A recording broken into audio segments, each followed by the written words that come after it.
여러분 안녕하세요. 정가병의 쉬운 경제 이야기입니다. 요즘 환율에 굉장히 관심이 많으시죠? 그리고 실제 환율 변동에 저 자신은 물론이고 많은 사람들이 민감합니다. 사업하시는 분들, 또 뭐 해외로 송금하시는 분들, 또 재테크 하시는 분들. 근데 환율은 지난번에 말씀드렸던 대로 우리나라에 달러가 얼마나 들어오고 나가느냐, 공급과 수요에 따라서 결정된다, 이렇게 말씀을 드렸죠. 그런데 이 달러의 유입, 유출, 또 다른 외환, 엔화나 유로 이런 것들을 다 파악하려면은 우리나라가 해외와 다른 국가와 거래를 어떻게 하느냐를 집계해서 하나의 표를 만들면 좋겠죠. 마치 가계부 같은 거죠. 여러분 가정에서 수입이 얼마인데 뭐 식료품비, 주거비 뭐 이런 걸로 얼마를 지출했다, 이렇게 딱 계산을 해보면은 알 수가 있지 않습니까? 국제수지도 우리 대한민국이 어떤 나라가 다른 해외와의 거래 관계를 모두 다 합해서 한 표로 만들어 보는 겁니다. 그런데 항목이 다 달라요. 이 수출은 달러가 들어오는 거고 수입은 달러가 나가는 거 아니겠습니까?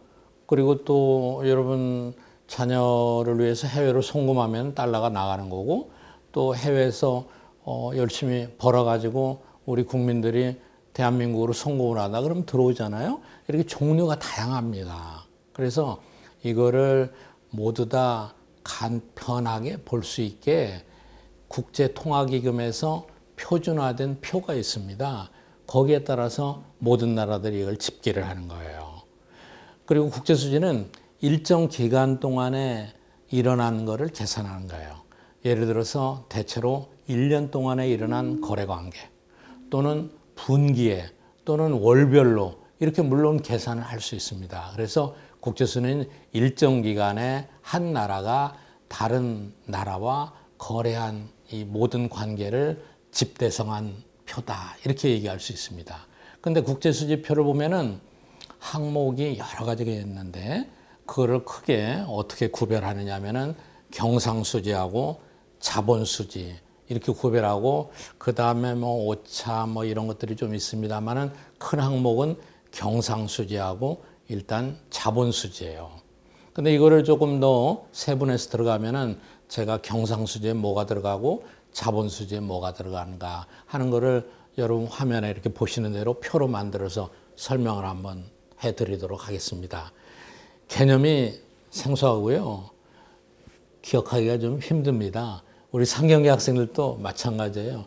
저도 경제 공부할 때 외우기 되게 귀찮아했던 기억이 납니다. 그런데 간단히 아주 편하게 이렇게 생각하시죠.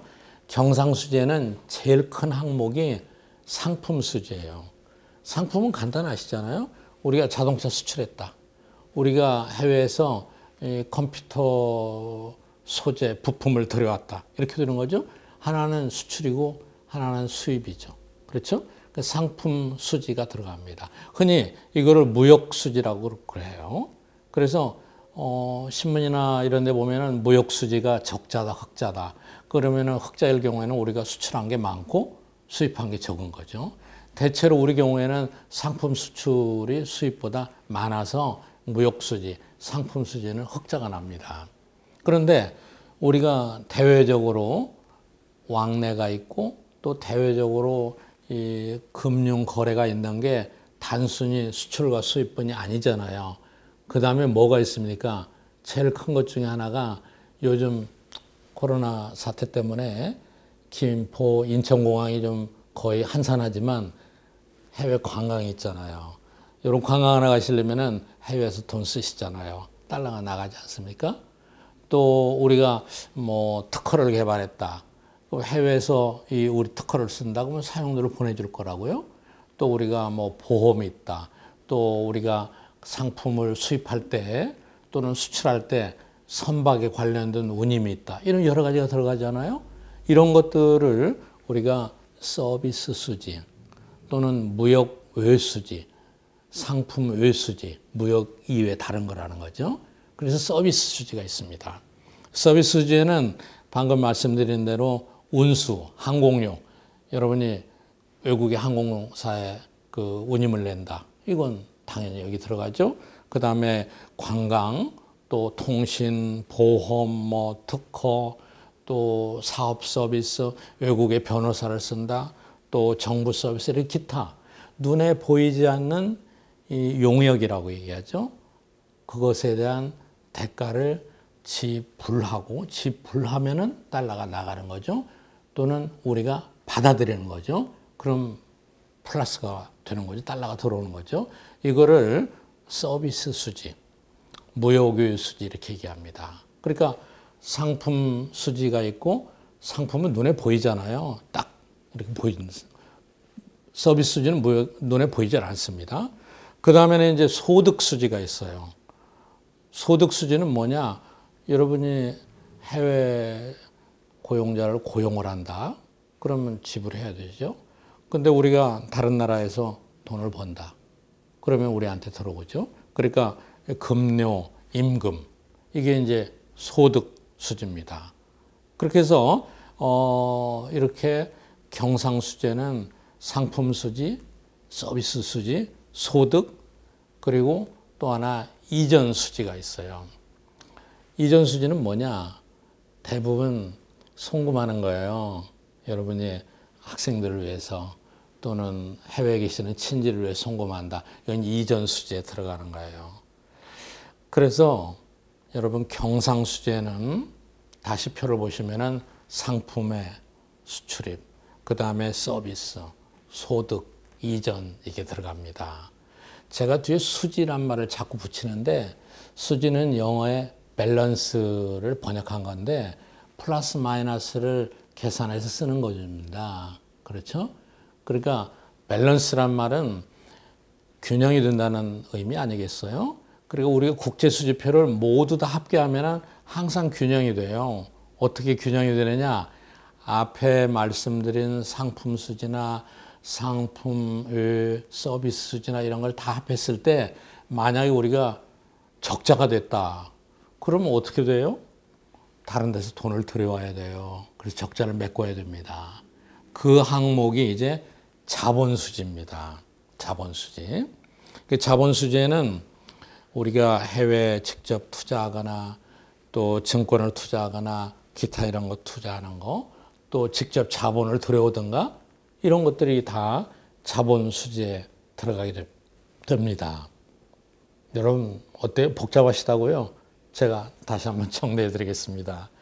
국제수지는 한 나라가 다른 나라와 일정 기간 거래한 관계를 가계부처럼 다 정리해서 만드는 거다. 그런데 가계부에 항목이 많은 것처럼 이 거래관계도 항목이 많잖아요. 제일 큰 항목은 상품의 수출입. 그 다음에 항목은 서비스의 수집 플러스 마이너스. 그 다음에 다른 항목은 소득. 그리고 다른 항목은 이전, 돈을 얼마나 보냈느냐, 받았느냐. 이렇게 구성되는 거예요. 이게 경상수지예요. 그 다음에는 이제 자본은 이런 대가에 관계없이 실제로 우리가 뭐 증권 투자를 했다든가 또는 해외에서 자본을 들여온다든가 돈 자체가 움직이는 겁니다. 그래서 국제수지는 크게 경상수지하고 자본수지가 가장 중요한 항목인데 이 중에서도 여러분 자본수지는 어떻게 씁니까?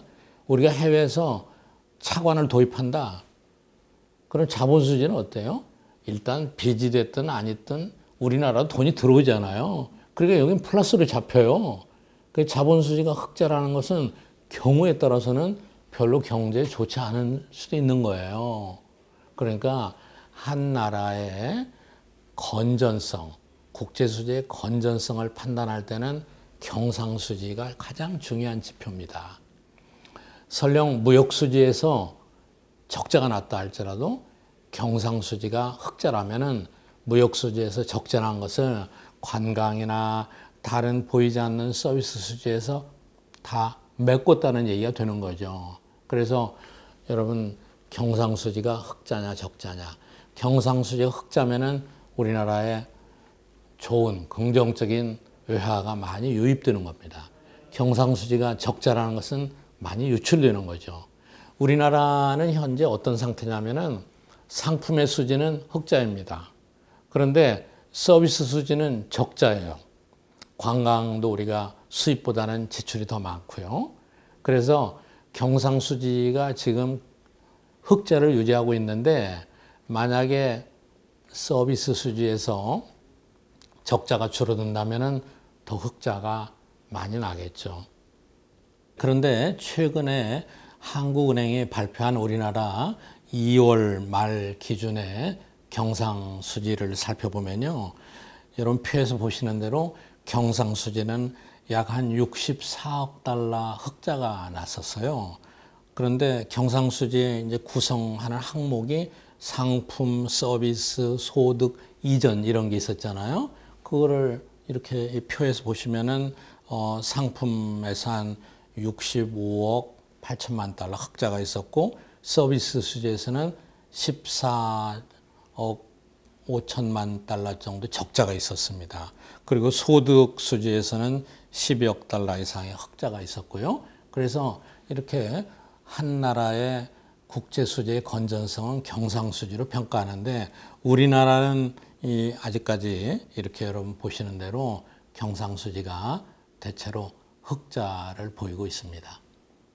자, 여러분 이제 조금 기억하시겠죠? 다시 한번 표를 잘 보시고요. 국제수지, 그러니까 국제수지가 어떻게 됐다는 말은 사실은 바른 말이 아니에요. 국제수지는 전체 종합한 표거든요. 이 중에서 국가의 대외 거래 관계의 건전성을 파악하려는 것은 항상 경상수지입니다. 다음부터 여러분 경상수지가 어떻게 되나를 잘 보세요. 경상수지가 적자가 심각하다. 그러면 당연히 환율이 올라갈 수밖에 없습니다. 오늘 여기까지 말씀드리겠습니다. 감사합니다.